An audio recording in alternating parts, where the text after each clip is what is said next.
The mining industry, you could drill 100 holes and 5 or 10 might be okay. It's a portfolio approach, and as I said before, a game of probability. When you walk into this office, it's coming at you like a watermelon. If it's coming at you like a pea, you haven't done your research. Traders are here all day, all night. Some traders work 18-hour days, sleep on floors, sleep on couches. We encourage them to stick at it. I've got to be honest, every day is different. You know, obviously during harvest, it's a seasonal thing, and I suppose we've got grapes coming in during the night, so we do tastings in the morning. And I'm 5th generation. I've got daughters who'll be 6th if they join the business. Obviously, you're stressed most of the time. 220 people, a lot of people, a lot of debt. We import a lot of equipment, so there's a lot to arrange there. Invoicing our invoices out, they're the most important ones, and then paying other people's invoices, which we have to do. Most mining people are risk takers, and a lot of them are portfolio players, so they understand it's the same as buying a share portfolio if you buy in syndicates and horses. I always liked the horse, made a few bob, went in with a few mates, late 70s, had a lot of fun, had a lot of losses, but basically just drawn to the track. The horses, I think, you know, really just the beauty of the animal, the size of them, the strength, you know, just the power and you know, the beauty of watching them race. Horses are flighty animals, they're superb athletes, and so accordingly they've got to be treated accordingly like any superb athlete. And that's what they are superb flighty animals. Yeah, I always remember as a kid we've got paddocks all around the winery, and we had vineyards, and we've got less vineyards around the winery now as we've got warehouses or fermentation areas, but we've always had land set aside for the racehorses. I suppose like all teenage girls, most teenage girls love horses, so I never grew out of it. They're just beautiful. I mean, you know, just beautiful. We've met a lot of good people, and the interesting thing is that there's a lot of big business names involved in racing. So from that perspective, it's a great networking opportunity. I've been fortunate enough to find good people, and it works hand in hand as a business. You know, we surrounded ourselves with some very good people from the beginning, the likes of Bill Mitchell, and who is our racing manager, and Royston Murphy, who's a stud manager.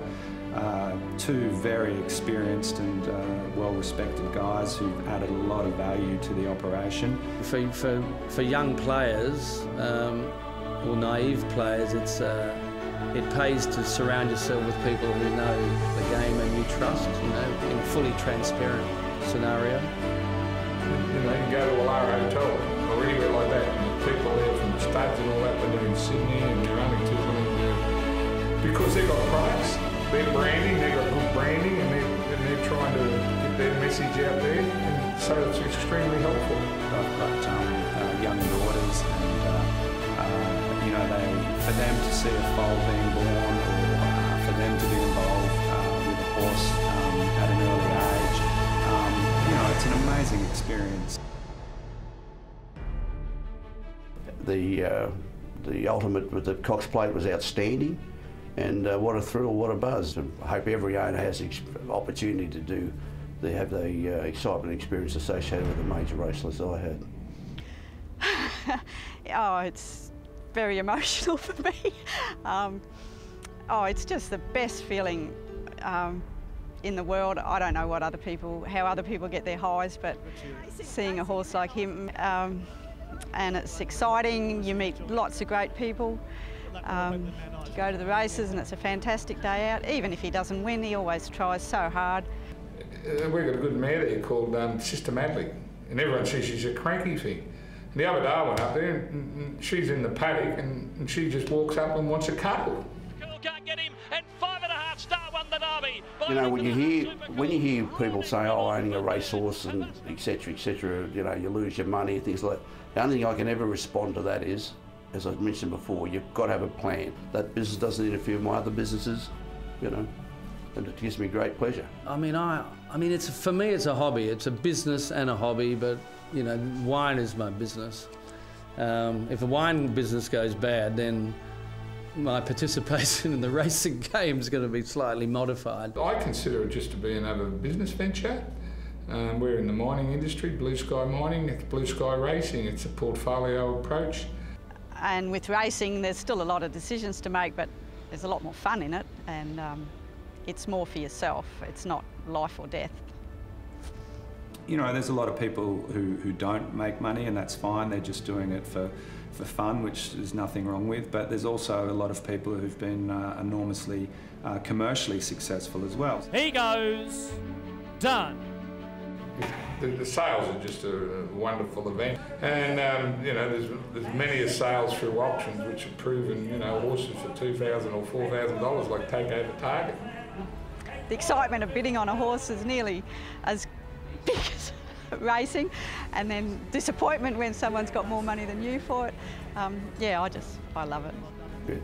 I love going to them, but to see them go through, particularly when you've got some with the same bloodline yourself, let alone putting horses through the ring. That's as tough as it is trading. You know, Flemington on Derby Day, you know, that's the thrill of the whole thing. If you try not to show your emotions, but you can't help but show your emotions when they, you know, when they flash across the line. I still think Royal Randwick's an outstanding track. It's got everything it offers.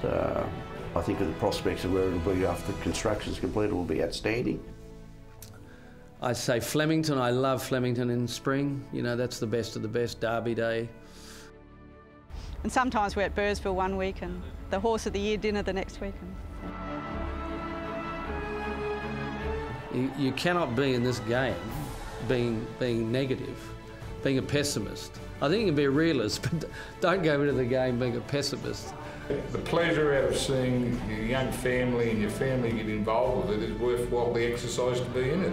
Just go along for the ride, meet the people, have the social day out, drink champagne, get dressed up, have fun. It's just a great way of bringing people together or meeting new people. And the sport there every few weeks for people come and watch from the sidelines and wonder what's going on and sort of feel the pulse of the racetrack. You know, the green grass and the jockey silks and they're spread out. I think it's just beautiful. I'd say ignore the economics. If you've got the money and you've got the capital that you're prepared to risk, get involved. Because there's not a better time, particularly in New South Wales, to be in racing. You know, whether you win a race at Bong Bong or Darwin or at Randwick or on Derby Day like we did, I think you still get that same feeling of, you know, I'm a winner.